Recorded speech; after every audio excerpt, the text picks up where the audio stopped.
Sige, ito yung pag-uusapan natin this month, okay? Sa Unstoppable na series natin. Number 1, nung last Sunday, pinag-usapan na natin yung evangelism. And that is the beginning or yung seed. Sabi nga, yung seed na itinatanim natin sa mga tao when we evangelize. At ang next naman ay salvation. Bakit hindi na-edit yan? Salvation yan. Paki-edit naman. Salvation, okay? Salvation. Ito naman yung essential substance. Okay? Essential substance. Makikita natin mamaya, malalaman natin mamaya kung bakit napaka-essential ng salvation. It's the essential substance. And the next Sunday is yung church. Yung production facility. Parang kumbaga, pabrika. Ayan. Bakit kaya? Bakit yung church ay parang pabrika? Ayan. And yung sa last Sunday, discipleship, that is the end product. We make disciples. Yun yung pinaka-goal natin sa bawat isa sa atin, maging disciples. So, end product. Yan yung unstoppable mission ng ating Panginoon. Mas maintindihan natin bakit unstoppable. Bakit unstoppable? Evangelism, salvation, church, and then yung discipleship. At iyan ang mga pag-uusapan natin sa mga susunod na mga Sunday. So, punta tayo sa salvation. Okay? Let us open our Bibles. Mga Christians. Ayan, may mga Bible ba kayo dyan? Ayan, may mga cellphone. May cellphone ba kayo sa Bible? O Bible sa cellphone? Ayan, sana meron kayo. At i-open natin sa Matthew 7, verse 13 hanggang 14. Maikli lang naman ang ating verse ngayon. So, sabi niya, enter through the narrow gate, for wide is the gate and broad is the road that leads to destruction, and many enter through it. But small is the gate and narrow the road that leads to life, and only few find it. Let's pray. Lord, maraming salamat po sa umagang ito, Panginoon. I-bless mong bawat isa sa iyong mga salita, Panginoon, at baguhin kami nito. In Jesus' name we pray. Amen. Ang title ng sermon natin ngayon ay Choose Salvation. Choose Salvation. Pakisabi sa katabi mo, Choose Salvation. Choose Salvation. Okay? Sa ating text, merong dalawang gate, kung napapansin nyo, na sinabi ni Jesus Christ. Okay? Sabi, enter through the narrow gate. Yung isa. And then pangalawa, anong sabi doon? Wide gate. So may two choices tayo kung saan tayo pupunta. Narrow gate. Alam niyo yung narrow gate? Yung marome? Hindi. Joke lang. Narrow gate. Tsaka wide gate. Okay? Dalawa. Yung wide gate naman, alam na natin yung narrow gate. Yung wide gate naman, yung Kaisel naman, kanina pa yun ang oras na. Okay, wide gate naman, ang sabi niya, wide gate for wide is the gate and broad is the road that leads to destruction. Ano yung destruction? Kasiraan, di ba? Kasiraan. Okay? Wide is the gate that leads to destruction. Ano bang ibig sabihin nito? Pasimplihan natin kaagad. Ang ibig sabihin nito ay marami kasing naniniwala na hindi totoo ang heaven at hell. Okay? Heaven at hell. Sino naniniwala ng heaven? O di wala. Patay tayo dyan. Heaven? Ako lang? Hell? Hindi kayo naniniwala ng hell. Yun lang ang ano natin, ano. At least, hindi tayo naniniwala or at least hindi natin binibigyan ng pansin. Pero huwag kayong mag-alala. Pag namatay kayo, malalaman nyo din. Pero sa Bible, very clear itong teachings na to, heaven or hell. Sa story, may story sa Bible about Lazarus. Sino nakakilala kay Lazarus? Hindi ito yung binuhay ni Jesus, Ibang Lazarus to. Ewan ko ba bakit Lazarus pa din ang pangalan. Dami-dami ng pangalan doon. Pero Lazarus ang pangalan. Si Lazarus ay isang tao, syempre, pero may sakit siya at pulubi na andun lang siya sa malapit sa isang mayaman na tao at naghihintay ng ipakain sa kanya, nanlilimos. Pero yung mayaman tao na to, tawagin na lang nating Richie. Si Richie ay hindi man lang mabigyan ng pagkain si Laz. Para masyal. Laba kasi ng Lazarus, si Laz. So andun lang siya everyday at yung mga nakakain niya lang yung mga tira-tira. Yung sabi niya nga doon, yung mga sa Ilocano, maragmag or yung mga nahulog lang. Mga kalat-kalat. Ano ba tawag doon? Ha? Hindi naman pagpag. Yung kumakain ka, tapos may nahulog. Yun. Ha? Crumbs. Yung mga breadcrumbs. Mga gano'n, yung mga nahuhulog lang. Yun lang yung talagang kinakain ni Lazarus or ni Laz. Pero, sa kabutihang palad, namatay silang dalawa.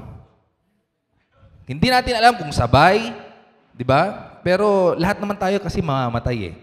Mas nauna lang siguro si Lazarus kasi hindi na siya dumaan sa hospital eh. Si Richie dumaan pa siguro na matagal. Pero namatay silang dalawa. Namatay silang dalawa. Si Lazarus pumunta sa heaven. Si Richie pumunta sa hell.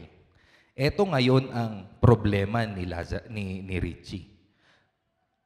Sa hell, sabi doon sa Bible, he is in torment. Talagang naghihirap siya. And nauuhaw. Kaya ngayon tong si Richie nag-request kay Abraham. Sabi niya, Abraham, pwede bang utusan si Lazarus na kahit patak lang ng tubig? Pahingi ng kahit patak lang ng tubig. Diba? Pag nauuhaw kayo, anong hihingin nyo? Coke, diba? At least Coke na malamig. Pero si Richie, diba? Patak na lang. Patak na lang. Pero sabi ni Abraham, hindi pwede. Kasi meron ng bangin. Diba? Patak.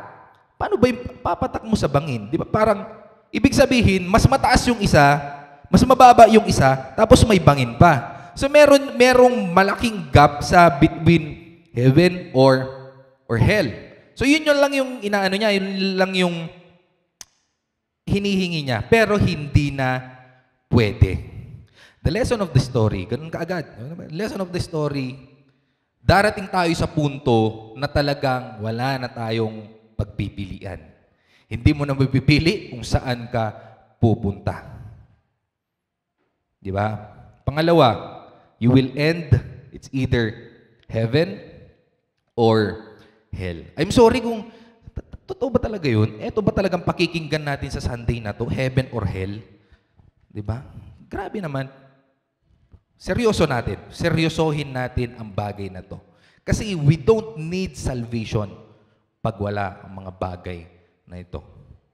Mamili lang kayo, heaven or hell. Distraction or buhay. Sabi sa text natin, narrow gate leads to life, wide gate leads to destruction. Kaya nag-request ulit si Richie. After that, na sinabi na hindi na pwedeng patakan ka ng tubig or bigyan ka ng kahit ano. Sabi ni Richie, nag-request ulit. Sabi niya kay Abraham, pwede ba na puntahan nyo yung mga, mag-send ka, hindi ko alam kung sino mag-send ka, nang pupunta sa mga kaanak ko para sabihin, magbigay ng babala na para hindi na sila matulad sa akin. Yun ang request niya. Pero sabi ni Abraham, andun na sa kanila yung Word of God, andun na sa kanila yung prophets and si Moses, kaya hindi na pwede, bahala na sila sa kanilang buhay. And that, nag-request si Richie para i-evangelize, Dito na papasok yung evangelism. Nag-request para puntahan nyo nga yung mga kamag-anak ko para evangelize. Di ba? Evangelism, mga kapatid, kung nakikinig kayo kay Pastor nung nakaraan, one thing na realize ko about evangelism is what we really doing sa evangelism is offering them to make a decision, offering people, offering yung mga nakakausap natin to make a decision. The biggest decision sa kanilang buhay. Dahil meron lang tayong two choices na pinakita ng ating Panginoon. And one of them ay kinumad niya sa atin to enter the narrow gate. Bakit kayong narrow gate yung ano niya? Hindi yung malinis, but yung narrow gate. Okay? Bakit kaya? Sabi niyan, enter the narrow gate that leads to life. Yan yung command niya sa atin. He commands us to enter the narrow gate that leads to salvation. Yan yung command niya sa atin. And that leads to salvation. Salvation, mga kapatid, kaya sinabi natin kanina na essential substance. Dahil kung yung evangelism ay nagbibigay kayo ng flyers gamit ang buhay nyo, pagtingin nila sa flyers, yung salvation, eto yung logo. Naintindihan? Saan yan? Di ba pag logo, alam mo na kaagad kung saan? Di ba? Pag nakita mo yung S tsaka M, ay sa SM yan. Di ba? P tsaka S, Chongsan yan. Pag nakita ka nila, anong logo meron ka? Ito yung, kumbaga, sa mga bagay, di ba, amoy pa lang malalaman mo na kung ano yon. Di ba, minsan pagpasok nyo dito, may naglilinis si Ate Blessy, amoy Zonrox naglilinis si Ate Blessy. Alam na nating Zonrox yon. Di ba? Amoy nga nung katabi mo, anong amoy niya? Amoy salvation ba yan o nasusunog na? Sunog na ba yan? Amoy distraction na? Okay. Fresh pa ba yan o medyo parang amoy inasal na? Overcook na. Again. Amoy samgyup, Okay. Parang logo siya or parang amoy. Parang kung titignan sa likod mo, parang anong meron sa taong ito? Ano yung ingredients niya? Andun ba yung salvation? Alam nilang Kristiyano ka. Alam nilang pumupunta ka sa church. Alam nilang kabilang ka sa small group. Alam nilang tumutugtog ka sa worship team. Pero talaga bang andun yung salvation sa kanya? Kaya it is an essential. Alam natin yung essential? Diba? Dumaan tayo lahat sa pandemic at na-highlight yung word na essential. Diba? Ang hirap pumasok from La Trinidad nun to Baguio eh. Kailangan may reason kang essential para makapasok ka lang. Tayo kaya makakapasok sa langit, may essential ka bang rason? May salvation ka ba? So, ito yung pag-uusapan natin. Always choose salvation. Ang command ng ating Panginoon is to enter the narrow gate. At pwede tayong may 5 conclusion sa very short na command ng ating Panginoon. Merong 5 conclusion natin. It's about salvation. Number 1 is, sabi niya, enter through the narrow gate. Sabi niya, enter. It's a command. Enter. There is a decision to make. Decision to make. Hindi siya aksidente. Okay? Hindi siya aksidente. It's not going to happen without any commitment and decision sa part mo. Okay? May decision tayong kailangan gawin. It's not enough, mga kapatid, na andito ka and you admire Jesus. Alam niyo, admire? Talagang hinahangaan, mga ganon, crush. Diba? Crush mo lang si Jesus. Or His work, or His church. Gusto ko yun. Na-enjoy ko yun. Mga ganon, di ba? It's not enough na nag-enjoy tayo. Okay? Hindi ko sabihin wag na tayong mag-enjoy pero it's not enough na nag-enjoy tayo, nagagantahan tayo sa kung anong meron, nagagantahan tayo sa mga word of God, na-touch tayo, mga ganon, di ba? Naririnig natin yun, na-touch ako dun sa service, mga ganon. Ang ganda nung worship nung Friday, na-touch ako sa kantahan. Ang galing nung song leader nung Friday. Nakakaiyak yung sinasabi pero nakangiti pa rin siya. Sana dito kayo nung Friday. Diba? Na-touch. Hindi enough para ma-feel natin yon. Because faith is not a feeling. It's not enough to admire Jesus. It's not enough to like His Word. Ay, ang ganda ng sinabi niya. I-post ko nga to. I-share ko nga. Diba? Ganun tayo eh. We admire so much. Pero there is a decision to make. Kailangan nating may decision. Kailangan nating pumasok. Enter the narrow gate. Kailangan nating pumasok. Pagpapasok ko sa school, i-admire mo ba yung ang ganda ng gate namin? Tapos nakapasa ka na sa mga class mo. Hindi naman, di ba? Papasok ka talaga. Enter the narrow gate. Di ba, mga kapatid? Wala kasing mangyayari pag pareact-react lang tayo, di ba? Yung pa-heart-heart, ano ba yun? Pa-like-like, pa-ha-ha-he-he, hihi. Diba? Ish! Mga ganun, diba? Walang mangyayari pag ganun lang tayo. Puro feeling lang. Kailangan nating magdesisyon about sa salvation natin. Kailangan nating magdesisyon. At mamaya, mga kapatid, bibigyan namin kayo ng moment after the message. At pag-isipan nyo na, gusto ko ba yung salvation nagaling sa ating Panginoon? We must go beyond admiring Jesus to accepting Him as our Lord and Savior. We must go beyond liking Him to loving Him. Okay? Meron tayong decision. At itong decision, it's decision every day. Sabi niya dun, take up your cross daily and follow me. Decision to make every day. Mag-decide tayo ngayon pa lang dahil hindi natin alam ang ating buhay. Decide now. Decision to make. Number two. There is a definite door. Definite door. Ibig sabihin ay, ito lang yung door. Papasukan mo. Wala nang iba. Sabi ni Jesus, I am the way. Ang hina. Parang hindi ko sigurado.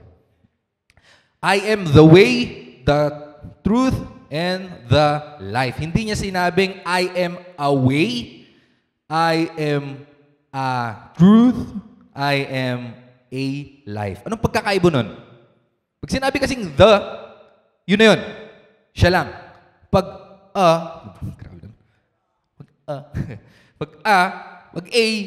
meron pang iba. Meron pa tayong choices na iba. Pero alam nyo, truth is so narrow. Ang kitid, pagkatotohanan ang pinag-uusapan ang kitid. Yun lang yun talaga. For example, 1 plus 1. Seryoso to. 1 plus 1. 2, di ba? 2 lang. Pwede bang 2.5? Hindi. 2.3. 2.1 na lang. Hindi, di ba? O 1.99. Hindi rin pwede. 2 lang talaga. Ganon kakitid ang katotohanan. At lahat ng sobra, lahat ng kulang, mali. Wala nang ibang paraan. Yun lang. Si Jesus lang. The way of life, the truth, and the life. Wala na tayong ibang gawin. He is the way, the truth, and the life. You must enter, sabi natin kanina, and you must make a commitment to come to Christ, and this is the only way to have that salvation. And ibig sabihin, when you have that salvation, when you have Jesus Christ sa buhay mo, siya lang ang masusunod sa buhay mo, wala nang iba. One way to live your life is Jesus' way. It's a definite door. Wala nang ibang door. Eto lang yung door na yon. Makitid na nga, mag-isa pa. Siya lang. Di ba? It's a definite door. Sa Kanya lang natin matatagpuan yung Salvation. Wala nang iba. I cannot save you. Di ko pwedeng i-save. Di ko nga ma-save yung sarili ko eh. Di ba? Hindi kayo ma-save ng church. Ng sino man. Only Jesus. At sana maliwanag sa ating lahat yun. Number 3. Review lang natin. Yung una is decision to make. To enter a definite door. Number 3 is you do it yourself. Ikaw lang. Salvation is intensely personal. Salvation is intensely personal. Sorry mga kapatid, pero hindi siya group project. Hindi siya group experience. Hindi namamana ang salvation. Hindi ito na kukuha sa pasabay. Diba? Hindi nakukuha sa pasabay. Na pwedeng nasa church ka or nasa fellowship ka, okay ka na. Pero hindi. At alam nyo ba, sorry pero ang salvation ay pang single lang. Kung may boyfriend ka, girlfriend ka, sorry pero pang single lang talaga ang salvation. Ibig kong sabihin, personal. Personal decision mo to accept salvation sa ating Panginoon. Okay? If you're not, sabi niya ni Jesus Christ sa mga disciple niya, if you're not willing to hate your father, tignan natin to na andun sa isipan natin na yung salvation is do it yourself or do it alone. Sabi ni Jesus Christ, if you're not willing to hate your father, sinong hate yung father niya? Mabisto, no? Yung mother. If you're not willing to hate your mother, your father, your sister, ayan, marami siguro pero hindi ko na itataas yung kamay nyo. Your brother, or your wife, or your husband, you're not worthy to be my disciple. Anong ibig sabihin ni Jesus Christ dito? Dapat may hate ko yung family ko para maging disciple niya. Okay? Salvation kasi mga kapatid, it's about you and God. It's a personal relationship with you and God. No one can save you, Jesus. Only it's a personal relationship with God. Yes, andyan yung church. Yes, andyan yung ibang believers. But at the end of the day, it's your decision.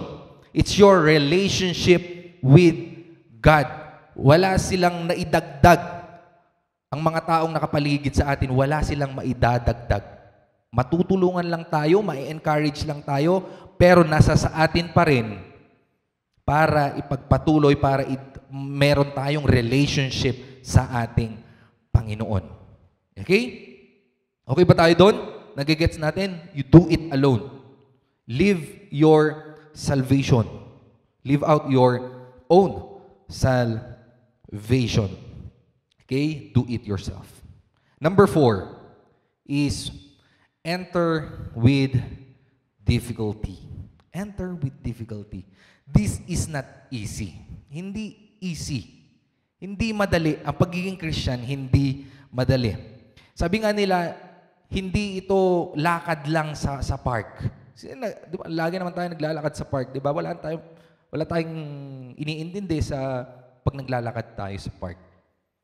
Diba? Hindi yung naglalakad tayo na, yung sinasabi nila nun, HHWW, PSSP. Alam niyo yun? Hindi na? Tanong niyo si Tita Jeline, alam niya yun. Alam niyo, diba yung holding hands while walking, pasway-sway pa. Alam niyo na yun, boys. Hindi ganun ang Christian life. Mga kapatid, hindi ganun. Mahirap. Sabi niya sa Luke 13:24 na parang kaparehas na story. Okay? Sa Bible kasi, Matthew, Mark, Luke, John, that's the gospel. Pare-pareha sila ng story. At yung may nasabi lang na mga dagdag. Sabi niya, Luke 13:24, strive to enter by the narrow door. Ibig sabihin, meron tayong effort para pumasok sa narrow door. Kasi pag narrow talagang isisiksik mo katawan mo, di ba? Nakapasok na kayo ng gano'n. Dito, yung pag-ipasok natin si Kuya Maya, ay hindi, yung sofa, dito sa door na to, hindi siya kasa. Pero kailangan natin, kailangan natin mag-effort. Di ba? Merong anggulo para may pasok natin yung malaking sofa dito sa middle room. Meron eh. At kailangan natin mag-effort, tignan natin yung anggulo para makapasok tayo. Parang ganun yung sinasabi niya dito, when we live out our own salvation, hindi siya madali. Okay? Hindi ko sinasabing pagtrabahuan natin yung salvation para ma-save tayo. Pero ang sinasabi ko, after that salvation, after na na-accept mo yung salvation, ano na? Di ba? Pag ganun kasi, di ba pag ganun yung way, pwede na tayo mamatay eh. Na-accept ko na Lord, papatay ka na kaagad. Pero hindi eh. The reality is hindi eh. Anong gagawin mo sa salvation na yon? Di ba? Live out your own salvation kasi hindi ka pa perfect. Kailangan mo pang maging perfect. Iyon yung salvation natin. Di ba? Sabi nga nila, madaling maging Kristiyano. Di ba? Baptize ka lang, lulubog ka, maliligo ka pa. And then, madaling maging Kristiyano, pero mahirap magpaka-Kristiyano. Alam naman natin yun, di ba? Ang daming bawal. Daming bawal. Ang daming kailangan intindihin. Gaano ba kakitid yung makitid na daan? Makitid yung daan, sabi niya, na yung gusto lang o yung nagbibigay ng effort lang para makita ito at pumasok doon ang makakakita, ang makakapasok. Those only give effort sa gate na yon.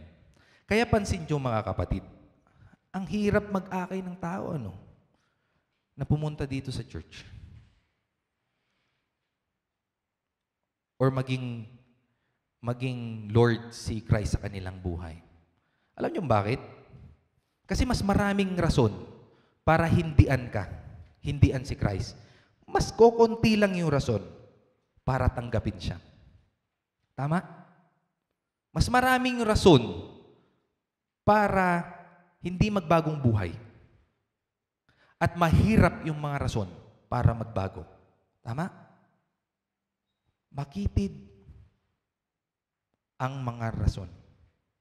Ang tawag sa pagsunod ng mundo, napapansin nyo, ang tawag sa pagsunod ng mundo at yung sinasabi natin na pag masaya ka, gawin mo. Ang tawag nila doon, open-minded, di ba? Napaka-open-minded niya. Pero pag ikaw, ang daming bawal, ang dami ang dapat i-observe, ito lang yung gusto mong gawin, ito lang yung dapat mong gawin, ang tawag sa'yo, kitid naman ang utak nito, di ba? Kitid naman ang utak nito. Kasi ganun. Ganun kahirap ang maging Kristiyano, mga kapatid. Check natin ang buhay natin. Andun ba talaga yung ingredients na salvation, yung essential na substance? Andun ba talaga sa buhay ko? Naamoy ba ako? Anong amoy ko kaya sa ibang tao?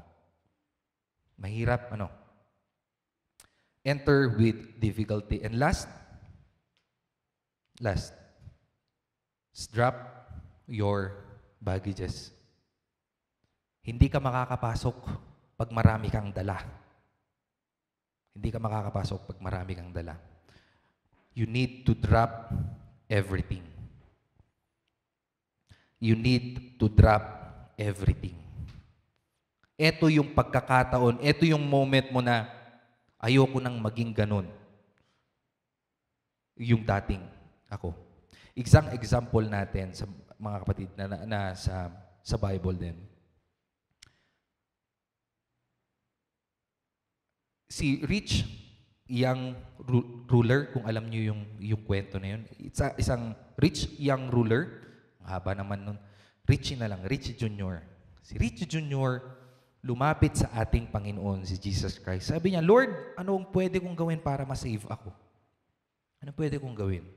Sabi ni Jesus Christ, obey God's command.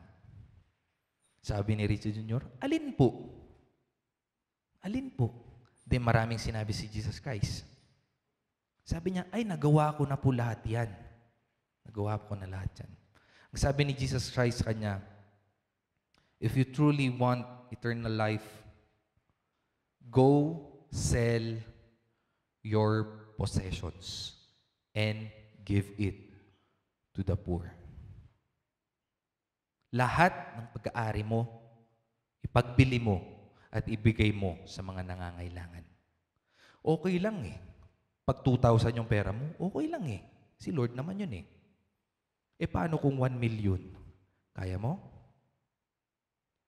Nalungkot si Richie Jr. dahil ang dami niyang ari-arian. Nalungkot siya dahil ayaw niya itong bitawan. At sabi ni Jesus Christ, dito niya sinabi na mahirap pumasok ang mga mayaman sa heaven. Mas madali pang makapasok ang camel sa karayom. Ibig niyang sabihin, mahirap pumasok pag marami kang dala. Kapag ikaw yung nasa sitwasyon ng taong ito at kakausapin mo si Jesus, ano kaya ang ipapaiwan ni Jesus sa'yo? Ano kaya? Is it pride? Is it lust? Is it sin? Is it unforgiveness? Ano kaya, mga kapatid, ang ipapaiwan niya sa'yo? Ano kaya ang ipapaiwan niya sa atin? Ilagay natin sa puso natin ito. Sana seryosohin natin ang pagsunod sa ating Panginoon. Ang salvation na meron tayo. Ito din sana yung maging tibok ng puso natin as we go sa buhay natin, na marami pang nangangailangan sa ating Panginoon, marami pang nangangailangan sa salvation niya. At ito yung dala-dala natin. At ito yung i-offer natin sa kanila. The salvation of Jesus Christ.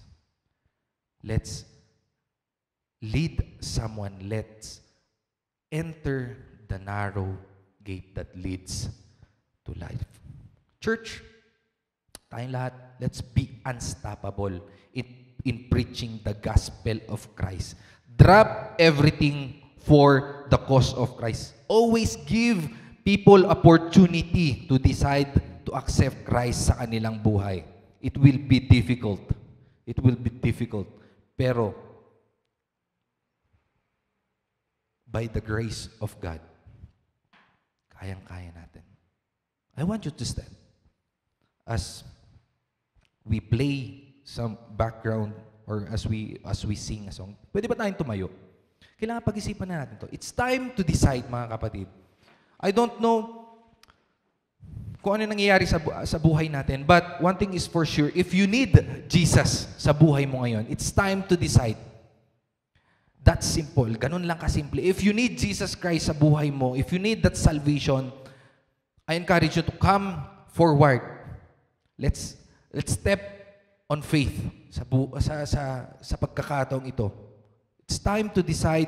It's time to accept Jesus Christ. It's time to let's go beyond admiration sa ating Panginoon to admiration, to acceptance, liking to loving Him. And as we sing this song, you pray